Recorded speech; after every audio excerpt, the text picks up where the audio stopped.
This was an interesting scene because this wasn't, as it's cut now, as you see it in the finished film, it's not necessarily how it was written or indeed how you first saw it cut.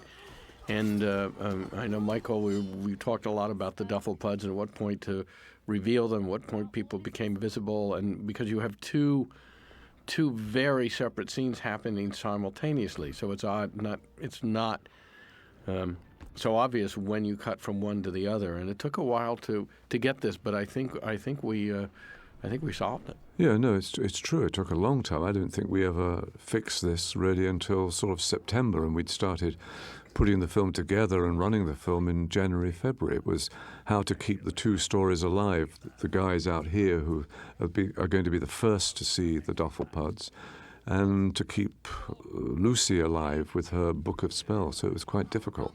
And I think Andrew Adamson was helpful also Very to helpful. you in all the way through.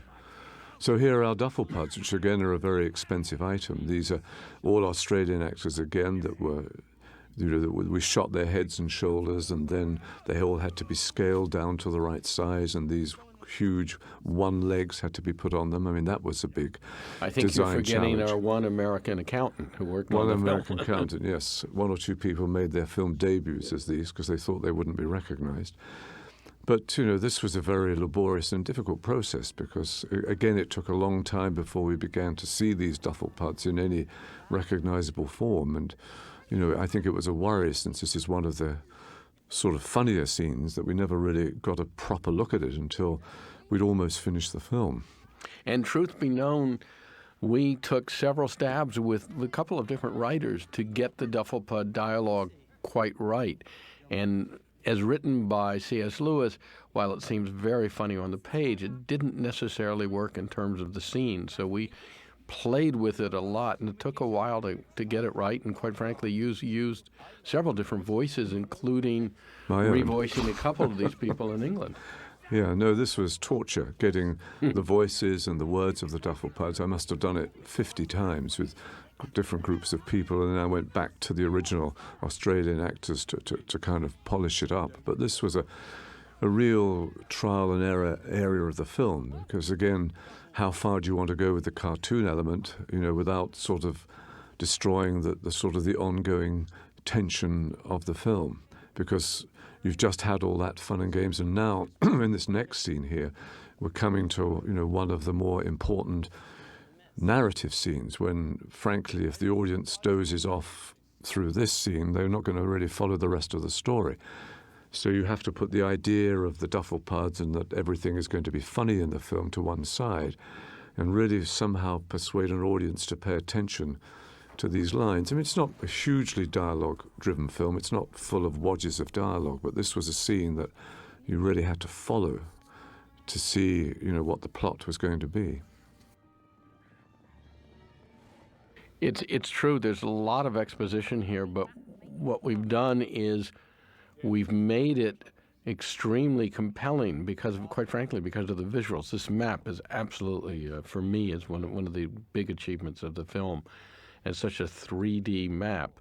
And the very beginning, if those of you who pay close attention, is the battle scene from Lion, the Witch, and the Wardrobe that we've transplanted onto the map.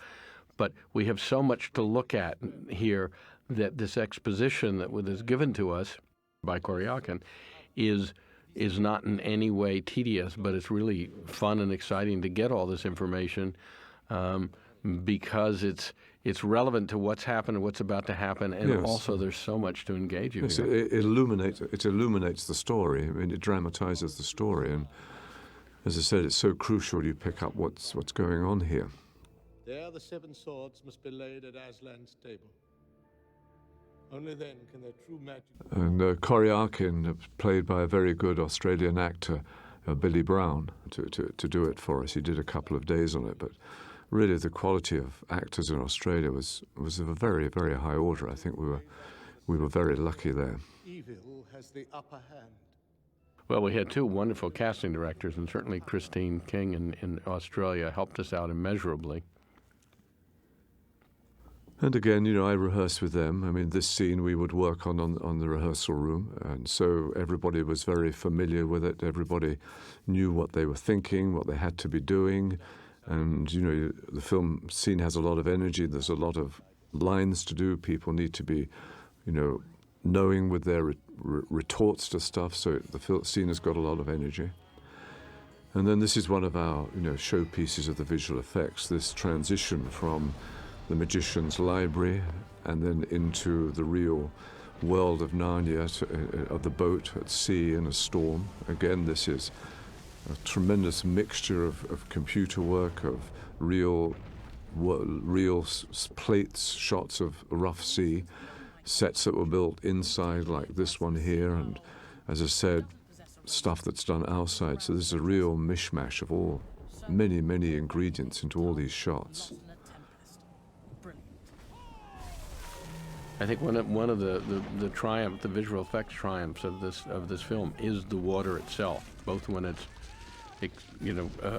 tempestuous like this, but also when it's just plain smooth sailing. It's remarkable. It never looks like anything other than real water.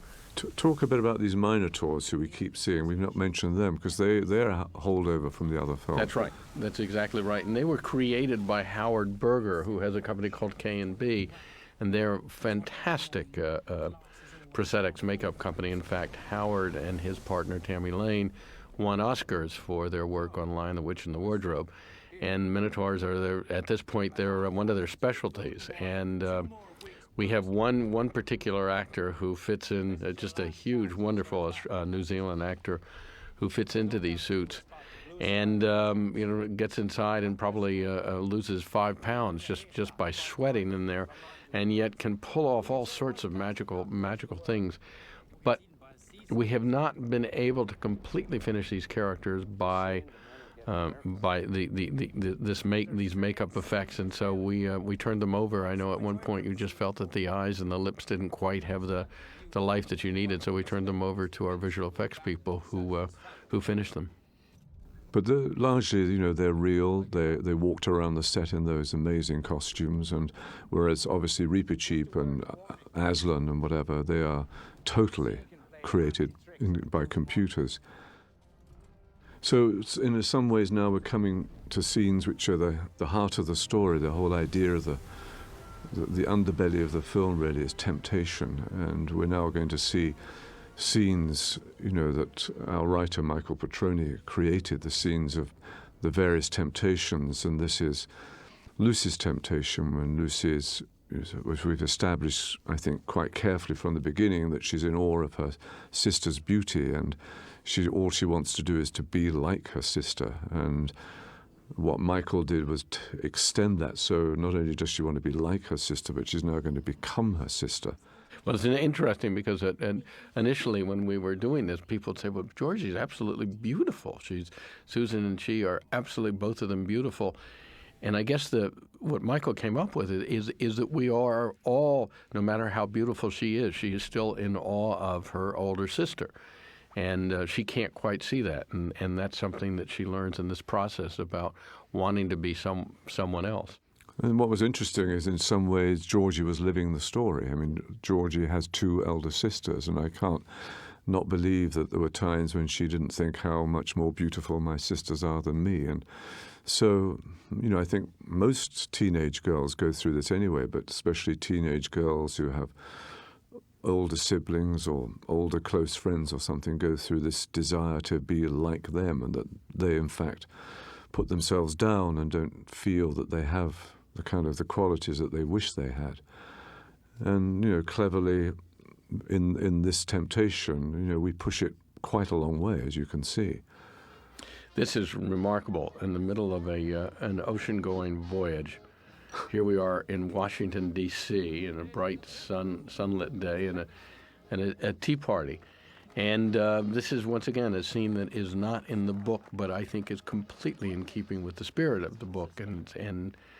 And we find out here, first of all, we're able to bring back Peter. So we have 3 of the Pevensies, and it's pointed out to Lucy, who has become Susan here, Lucy really doesn't exist. Who's Lucy? And she realizes very quickly that Lucy has wished herself away, which is not what she wants to do at all, and it becomes her own nightmare. But it's a wonderful way to return these characters all together into this film, and yet once again not in any way be untrue to what C.S. Lewis had written. There's so much love for all these four characters that it seems so sad not to bring the two older ones back and to find a way of doing it, even if it's for just moments. So this is interesting, Liam Neeson doing Aslan. He and I go back a long way and are old friends and have worked before, but I don't think I ever met him on the film. I mean, I was in Australia shooting and he was somewhere else in Canada or wherever he was in Europe, and he would record the voice for me and send it over, and we would play it back while we were shooting the scene so Georgie could hear it, but I don't think I ever met him doing this film. So, that's just the odd technological world we live in, that things can be swept at you through the ether and you never say hello to the person who's doing it, and this is, very important stuff. So obviously Liam and Georgie were never even on the same continent. No, do you know that when we had the premiere for this film, Georgie met Liam for only the second time, and she's in effect done 3 films with him. But it's the only second time. She was sort of in awe of him, and yet Liam and she have a very intimate relationship as Aslan. Well, it's a love and Lucy. story, isn't it? It is. It's interesting that with Aslan and with all of the computer-generated characters, including Reepicheep, one of the things that we do when the actors come in and record their voices, and we put a video camera on them, which is specifically tied to, focused on their lips, the mouth, so that the animators can then, when they animate the character to be saying these lines, can actually see the movement of the actor's mouth, and then they can recreate that in the animated characters. It's one of these wonderful discoveries you have in doing a film like this that those of us who've been doing films for years didn't even know about. And here's another old friend who's come back briefly to join us. The embodiment of evil, the White Witch, who famously kidnapped and, as it were, famously kidnapped Edmund in the first film. Right. And it's important that she comes back in Edmund's imagination, because she was the one who, Edmund was the first Pevensey she met, and it was he who she in effect seduced with the toffee and Turkish delight. Turkish delight. Right. Sorry, what am I saying? And it's he, out of guilt for what he did, what she forced him to do in that first film, that he would recreate her in his memory, in his mind. Yeah, and it's great just to keep familiarity, isn't it? To bring the same characters back. One thing I wanted to mention about Reepicheep, to help the artists, play with Reepicheep, we hired an actor to be Reepicheep, to be with us all during the filming, and every time Reepicheep had a scene, he would be there playing the scene. So although it was just a regular chap, a fully grown bloke and all that sort of stuff, at least it gave the actors a connection to him, because they all have rather emotional scenes to play with Reepicheep, and we thought it would help if there was someone they identified with Reepicheep, even though, of course, when they actually did the stuff, they would be looking down 2 foot off the ground. But it just gave Reepicheep a sort of characteristics and a real identity. Now, this is fun, this thing, because this is actually a real volcano, not these particular shots that the cast are on, but the establishing shots we saw. And all the backgrounds are a real volcano, an active volcano off the coast of New Zealand. I think it's called White Island. And so John McAfee, who did the second unit, shot a lot of wonderful plates of it, all the smoke and all the noise and everything. And we grafted onto the stuff that we shot in a really vile quarry just outside the studios, about half an hour away, which was, God knows what had been in it. It was very smelly and whatever. But it was really the only set that I was so underwhelmed with. I didn't know what you were thinking. I didn't know how we were going to make it work, because it was an abandoned quarry. There was nothing special about it, and Michael just took a small piece of it and then built the set digitally from there, and then use the second unit work, and we end up with this really magical island that my imagination could never find when we were shooting it. No, it was one of these things that's, so much trust in a film like this. You just never know how it's going to turn out. But again, and it's just a question, I think, of doing the work and everybody being on the same page. We really came up with something. And again, this is one of Barry Robeson's great sets. This grotto where they find the man who's fallen in the water and discover that here is the source of all riches. Again, we built this on a studio. It had elements of the volcano, it had elements of the quarry, and so it was a question of knitting together all these things into a kind of believable whole.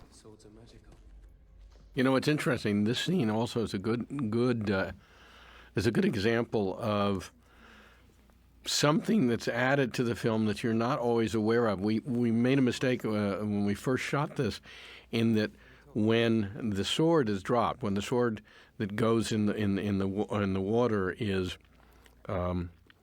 becomes gold, and the stick that becomes gold, and it's dropped the first time. I think none of us thought about it and realized, of course, it turned to gold, so it would be a lot heavier.